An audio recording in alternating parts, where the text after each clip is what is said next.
Hello, नमस्कार प्यारे विद्यार्थियों। आज हम बीए पार्ट थर्ड के प्रथम पेपर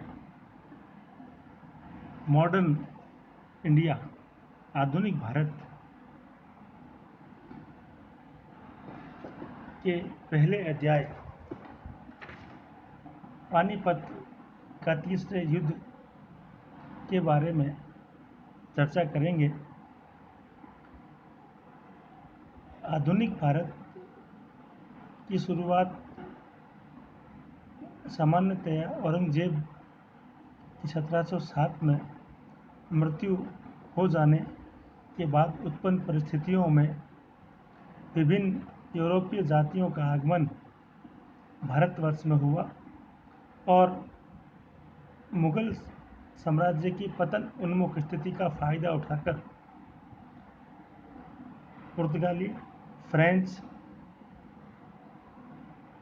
डच और अंग्रेज व्यापार करने के लिए हिंदुस्तान में प्रविष्ट हुए और धीरे धीरे उन्होंने अपने व्यापार को सुरक्षित और दीर्घ स्थायी बनाए रखने के लिए यहाँ के राजे रजवाड़ों के आपसी लड़ाइयों और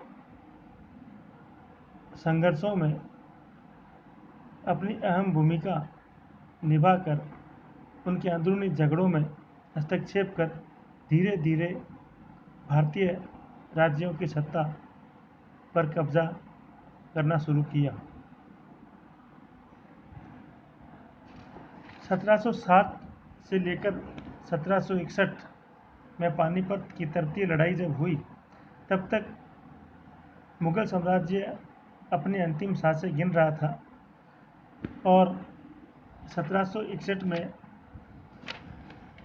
अहमद शाह अब्दाली, जो अफ़गानिस्तान का शासक था, वह भारतवर्ष में भारत की दौलत को लूटने के उद्देश्य से भारत पर उसने आक्रमण किया। पानीपत के तीसरे युद्ध में हम देखते हैं कि जो दिल्ली के शासक थे, लड़ाई दिल्ली और अहमद शाह अब्दाली के बीच में न होकर अहमद शाह अब्दाली और मराठों के बीच में हुई। क्योंकि दिल्ली की पतन उन्मुख अवस्था के समय भारत के दक्षिणी प्रायद्वीप में मराठे एक शक्ति के रूप में उठे और उन्होंने एक विशाल हिंदू पद पातशाही स्थापित करने का प्रयास किया।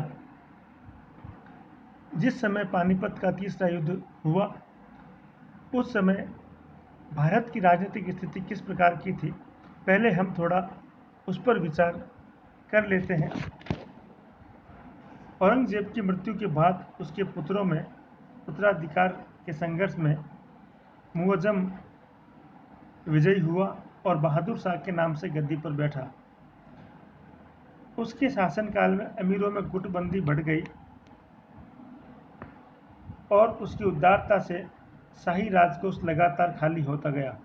बहादुर शाह की मृत्यु के बाद जहांदार शाह गद्दी पर बैठा, परंतु अपनी अयोग्यता और अमीरों के षड्यंत्रों की वजह से शीघ्र ही उसको गद्दी से हाथ धोना पड़ा। बहादुर शाह के पुत्र अजीमुशान के पुत्र लड़के फर्रुखसियर ने सैयद भाइयों की सहायता से गद्दी प्राप्त की। फर्रुखसियर के काल में सैयद भाइयों का प्रभाव अत्यधिक बढ़ा, अतः फर्रुखसियर ने उसके प्रभाव को नष्ट करने के प्रयास किया, परंतु सैयद भाइयों ने मराठा सेना की सहायता से फर्रुखसियर को गद्दी से हटाकर बहादुर शाह के दूसरे पुत्र को गद्दी पर बिठा दिया। इस प्रकार अमीरी दलबंदियों की वजह से एक के बाद एक शासक दिल्ली की गद्दी पर बदलते रहे और मुगल बादशाह केवल नाम मात्र के रहे और अमीर और सैयद भाइयों तथा अन्य दरबारी लोगों के हाथों की कठपुतली बने रहे। इसी समय मुगल साम्राज्य का विघटन भी प्रारंभ हो गया था। मोहम्मद शाह के काल में सैयद भाइयों का पतन हुआ, परंतु साम्राज्य के विघटन की गति तेज हो गई। 1722 में अवध के सूबेदार सादत खान ने अवध में अपनी स्वतंत्र सत्ता स्थापित कर ली। यद्यपि वह मुगल बादशाह का नाम मात्र का स्वामित्व स्वीकार करता रहा। इसी प्रकार 1724 में दक्षिण के सूबेदार निजाम उल मुल्क असफ जहां ने हैदराबाद के स्वतंत्र राज्य की स्थापना की। 1727 में इसी प्रकार पूर्वी भारत के बंगाल, बिहार और उड़ीसा में सुजाउद्दौला ने अपनी स्वतंत्र सत्ता स्थापित की। इस प्रकार मुगल साम्राज्य लगभग छिन्न-भिन्न हो गया। इस स्थिति का लाभ उठाकर राजपूत शासक भी केंद्रीय सत्ता के नियंत्रण से मुक्त हो गए। बाद में पंजाब के मुगल सूबेदारों के अत्याचारों से त्रस्त सिखों ने भी सैनिक शक्ति संगठित कर ली और रणजीत सिंह ने बाद में कालांतर में एक स्वतंत्र सिख राज्य की स्थापना की। इसी समय भारतवर्ष में यूरोपीय जातियों का आगमन शुरू हुआ। सर्वप्रथम पुर्तगाली नाविक वास्को डी गामा यूरोप से भारत का एक नया सामुद्रिक मार्ग खोजकर 1498 में मलाबार तट पर पहुंचा। उसके बाद पुर्तगालियों का आना जाना बढ़ गया। उन्होंने भारतीय व्यापार में इतना धन कमाया कि यूरोप के अन्य राष्ट्रों में भी धन लिप्सा जाग उठी और वे भी भारत के साथ व्यापार करने का स्वप्न देखने लगे। इसी क्रम में 1602 में हॉलैंड के डच व्यापारियों ने पूर्वी देशों से व्यापार हेतु एक कंपनी स्थापित की। भारतीय व्यापार के साथ पुर्तगालियों और डचों में संघर्ष हुआ। इसमें पुर्तगाली पूर्णतः पराजित हो गए। 1600 में लंदन के अंग्रेज व्यापारियों ने भी ईस्ट इंडिया नामक एक कंपनी की स्थापित की और उसका पहला जहाज 1608 में सूरत के बंदरगाह पर पहुंचा। मुगल सम्राट जहांगीर ने अंग्रेजों को व्यापार हेतु एक कोठी बनाने और मुगल दरबार में अपना एक दूत रखने की अनुमति भी दे दी थी।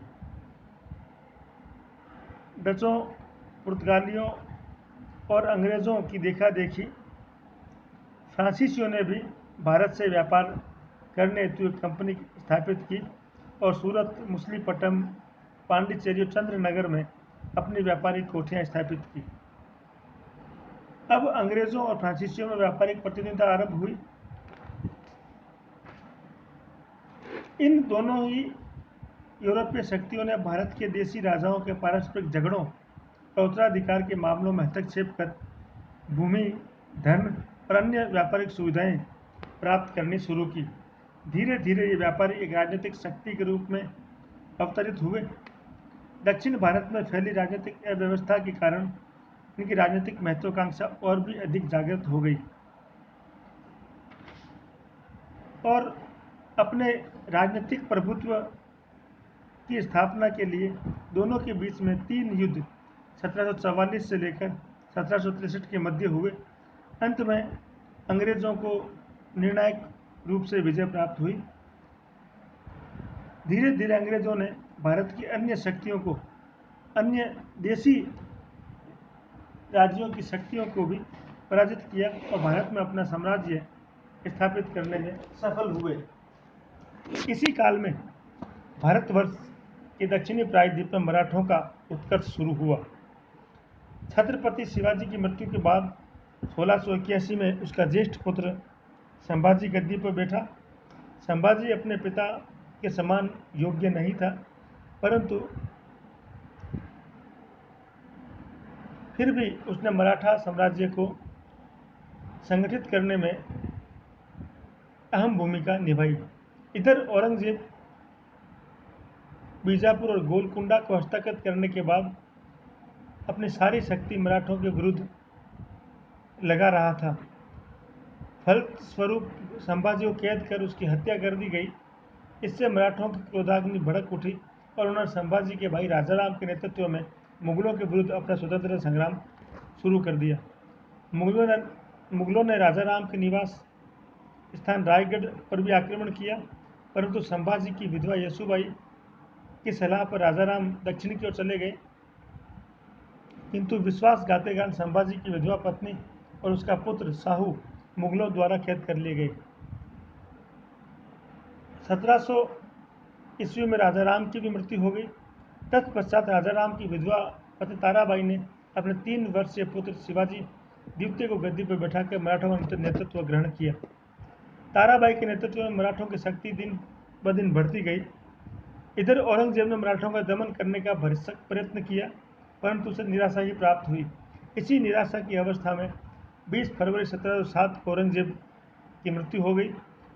औरंगजेब की मृत्यु के बाद उसके पुत्रों में उत्तराधिकार के संघर्ष शुरू हुआ और इस संघर्ष में राजकुमार आजम अपने साथ साहू एवं उसके परिवार को ले आया।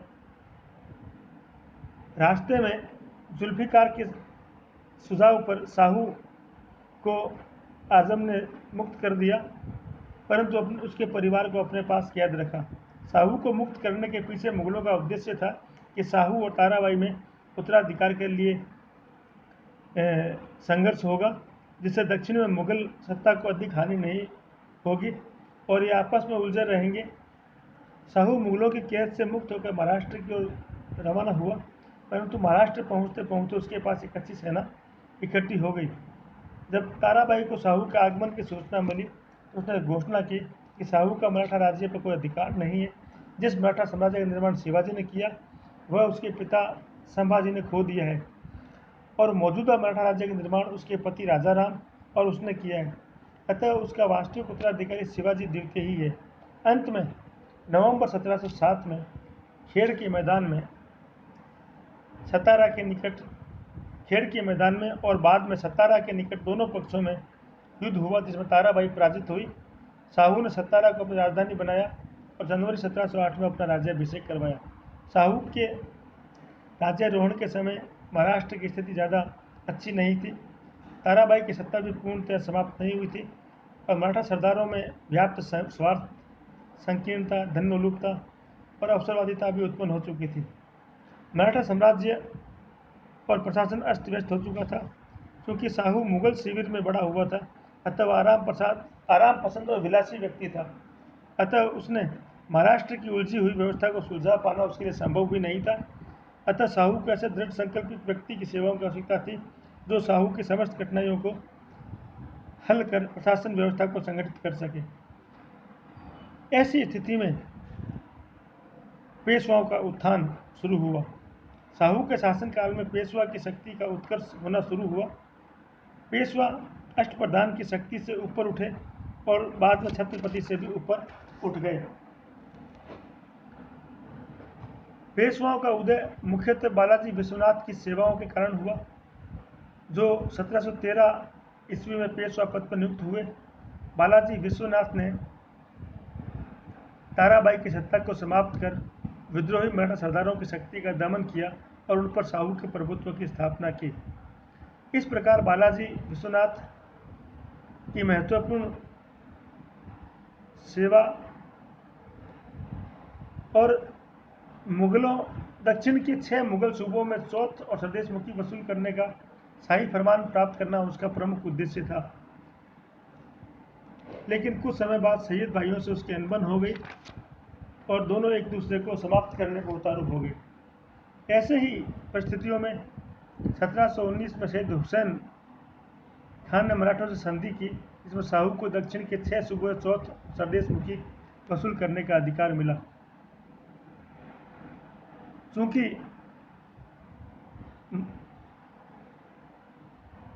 हुसैन खान की स्थिति दरबार में कमज़ोर हो गई थी, अतः उसने दरबार में अपनी स्थिति को मजबूत करने के लिए साहू और पेशवा का साथ प्राप्त करने का प्रयास किया था।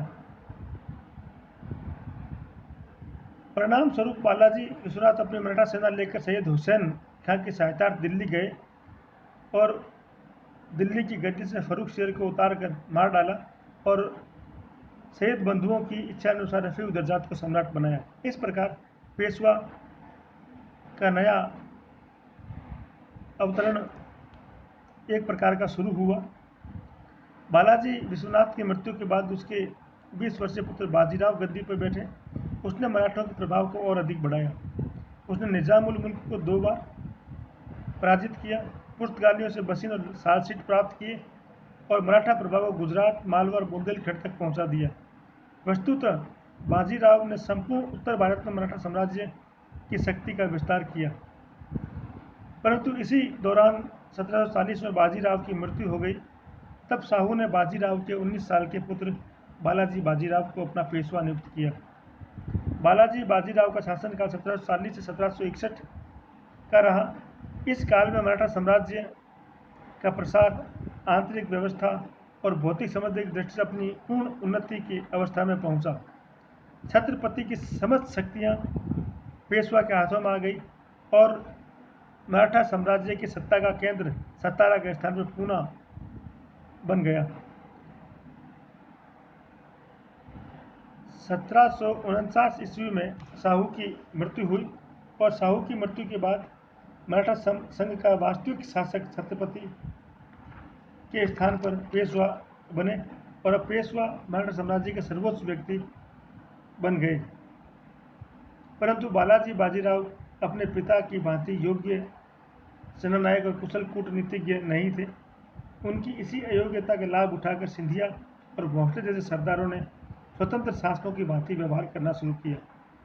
उनकी स्वार्थ नीति के कारण उत्तर भारत की लगभग सभी प्रमुख शक्तियां मराठों से नाराज हो गई। उनके उत्तरी अभियानों का केवल एक ध्येय रह गया कि अधिक धन वसूली करना, और मराठों ने राजपूत शासकों पर इतने अधिक जुल्म ढाए कि वे मराठों के शत्रु बन गए। और जिस समय संगठित होकर अहमद शाह अब्दाली का आक्रमण का सामना करने की स्थिति आई, तब राजपूत शासक मराठों से दूर हो गए और पानीपत के युद्ध में मराठों को किसी भी प्रकार की सहायता राजपूत राज्यों से प्राप्त न हो सकी। आज हम इस कड़ी में इतनी चर्चा करेंगे।